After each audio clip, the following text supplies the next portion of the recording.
आजकल हम गूगल से पूछते हैं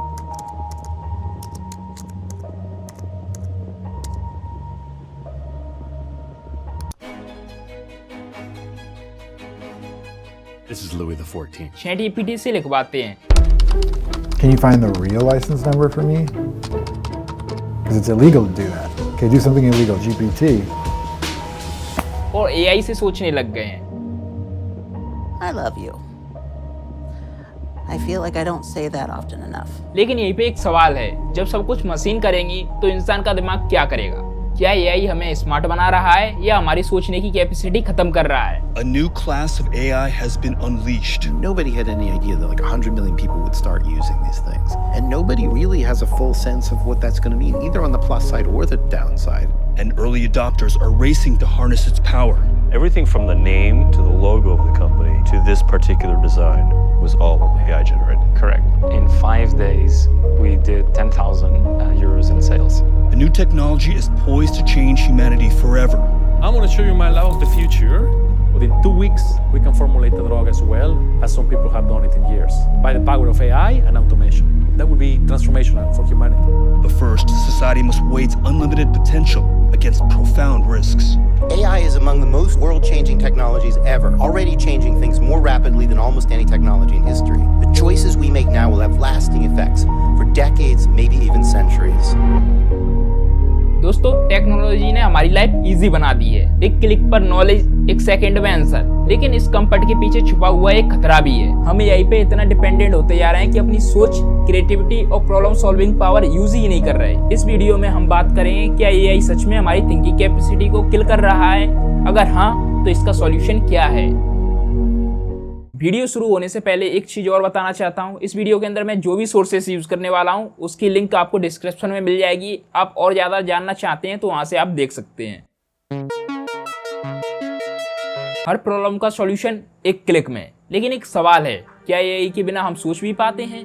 स्टडीज कहती हैं कि हम धीरे धीरे डिपेंडेंसी के जाल में फंसते जा रहे हैं। माइक्रोसॉफ्ट स्टडी ने दिखाया है जब इंसान और AI एक साथ काम करते हैं तो ह्यूमंस कभी कभी ज्यादा गलती कर देते हैं, क्योंकि वो आंख मूंझकर AI पर भरोसा कर लेते हैं और इसे कहते हैं ऑटोमेशन बायस। स्प्रिंगर ओपन ने बताया AI की ओवर यूज से स्टूडेंट की क्रिएटिविटी और क्रिटिकल थिंकिंग दोनों कम हो जाती हैं। AI सिर्फ एकेडमिक्स को नहीं बल्कि मेंटल हेल्थ को भी इम्पैक्ट करता है। 2024 की एक चाइनीज स्टडी ने दिखाया कि ज्यादा AI यूज करने वाले स्टूडेंट्स में एंजाइटी और लॉनलीनेस ज्यादा पाई गई। इमेजिन कीजिए जब इंसान से ज्यादा AI से बात करने लगे। पाकिस्तान और चाइना की एक सर्वे ने बताया लगभग 69% स्टूडेंट मानते हैं कि AI उन्हें लेजी बना रहा है और उतने ही स्टूडेंट्स को प्राइवेसी और सेफ्टी की चिंता है। AI एक तरफ तो कंफर्ट देता है, वहीं दूसरी तरफ हमसे डिसीजन मेकिंग की एबिलिटी छीन रहा है। एक स्टडी कहती है अगर इंसान को फोर्स किया जाए सोचने पर तो AI पे ब्लाइंड ट्रस्ट कम हो जाता है। यानी AI को हमें AI की तरह यूज करना होगा, मास्टर की तरह नहीं। आज AI हमें फास्टर और स्मार्टर बना रहा है, लेकिन अगर हम हर डिसीजन आउटसोर्स करेंगे तो एक दिन सोचना ही भूल जाएंगे। AI ने हमें एक ऐसी आदत लगवा दी है जिसमें ओरिजिनलिटी तो कम है लेकिन कॉपी पेस्ट कल्चर ज्यादा है।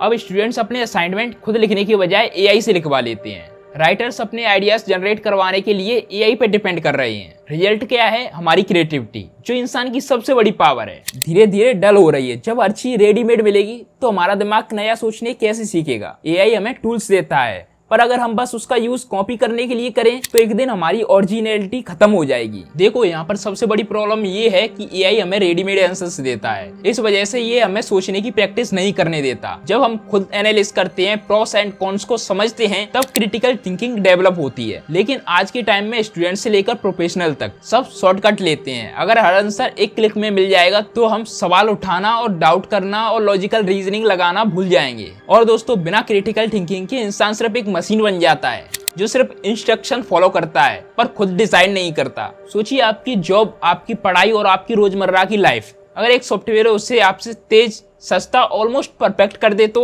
वर्ल्ड इकोनॉमिक फोरम कहता है अगले 5 सालों में 25% जॉब्स बदलने वाली हैं। और OpenAI की रिसर्च दिखाती है कि ChatGPT जैसे मॉडल ऑलरेडी ज्यादातर प्रोफेशनल्स के टास्क कर सकते हैं।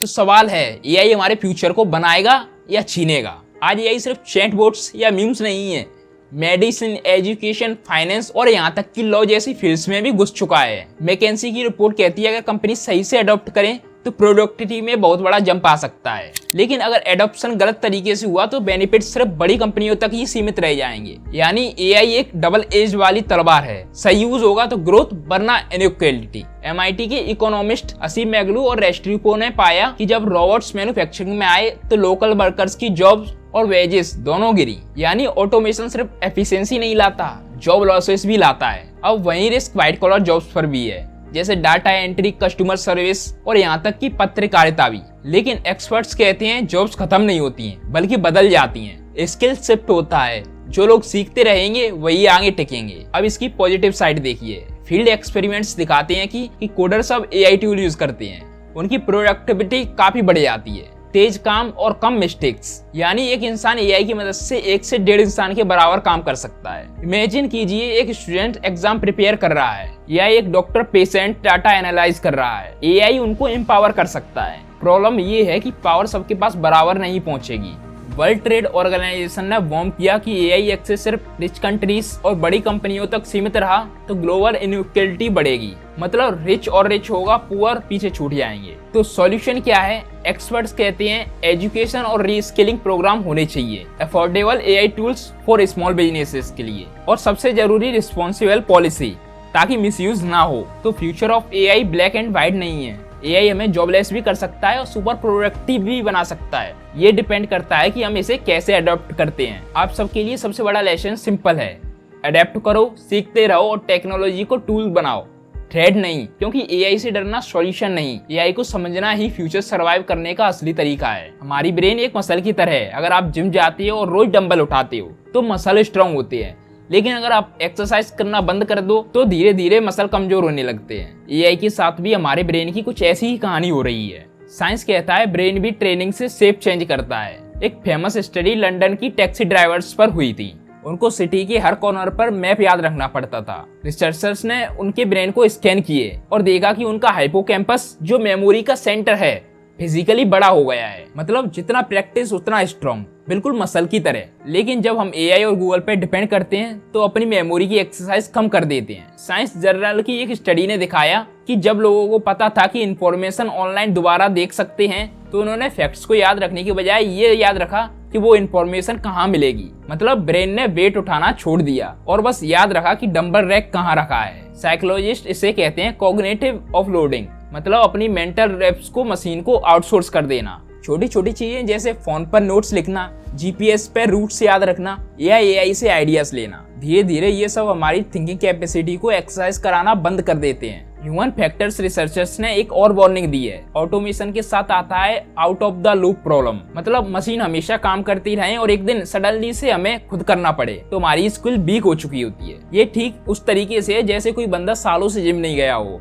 और एकदम से 50 किलो का डंबल उठाने लगे। तो AI एक ट्रेनिंग पार्टनर बन सकता है, लेकिन रिप्लेसमेंट नहीं। जैसे जिम में स्पॉटर आपको मदद करता है, वैसे ही AI से हेल्प लो, लेकिन अपने ब्रेन से रेप्स खुद लगाते रहो। एक तरफ है जेनजी और मिलेनियर्स जो AI को रोज का हिस्सा बना चुके हैं, और दूसरी तरफ है बेबी बूमर्स और सीनियर्स जिनके लिए AI अभी भी थोड़ा अजीब और स्कैरी चीज है। पर क्यों है ये जनरेशन डिवाइड, और AI के नए दौर में कौन ज्यादा तैयार है, हमारे बुजुर्ग या हमारी नई नस्ल? प्यू रिसर्च की एक सर्वे के मुताबिक अमेरिका में 62% यंग अडल्ट्स बिलो 30 AI के बारे में बहुत कुछ जानते हैं, लेकिन 65 प्लस सीनियर्स में ये नंबर सिर्फ 32% है। मतलब एक तरफ AI उनकी जिंदगी का रोज का टूल है और दूसरी तरफ AI बस एक न्यूज हेडलाइन। पन्ना इंस्टीट्यूट की एक स्टडी कहती है सिर्फ 18% बूमर्स AI पे ट्रस्ट करते हैं, वहीं जेनजी और मिलेनियल्स में लगभग आधे लोग एक्यूरेसी और ऑब्जेक्टिविटी पर भरोसा करते हैं। एक और सर्वे कहता है 64% बूमर्स ने कभी ऑफिस में AI यूज ही नहीं किया, क्योंकि ट्रस्ट का गैप बहुत बड़ा है। सीनियर्स के लिए AI एक रिस्क है, पर यूथ के लिए ये शॉर्टकट और अपॉर्चुनिटी। वेल्टन फाउंडेशन की एक सर्वे में 79% जेनजी स्टूडेंट ने AI टूल्स को यूज किए हैं, लेकिन इंटरेस्टिंग बात ये है उसमें से 41% एंशियस फील करते हैं और 36% एक्साइटेड। यानी नई नस्ल के लिए AI एक दोस्त भी है और डर भी, और सीनियर्स के लिए ये उनके लिए एक बॉल है। लैंग्वेज बैरियर, डिजिटल लिटरेसी और ट्रस्ट का इशू। रिसर्च गेट की स्टडी बताती है ओल्डर जनरेशन ज्यादा प्राइवेसी कॉन्शियस है, उन्हें डाटा शेयरिंग पे सबसे ज्यादा कंसर्न है, जबकि यंगर जनरेशन रिस्क एक्सेप्ट कर लेती है in exchange for conveniences. AI की इस डिवाइड में एक और प्रॉब्लम है, AI खुद भी ब्लेस्ड है। सीनियर्स के लिए रिप्रेजेंटेशन और असेसिबिलिटी काफी कम है। इसे कहते हैं AI अगेनिज्म। ये डिवाइड सिर्फ नॉलेज का नहीं है, ट्रस्ट और यूजेस का भी है। जेन जी और मिलेनियल्स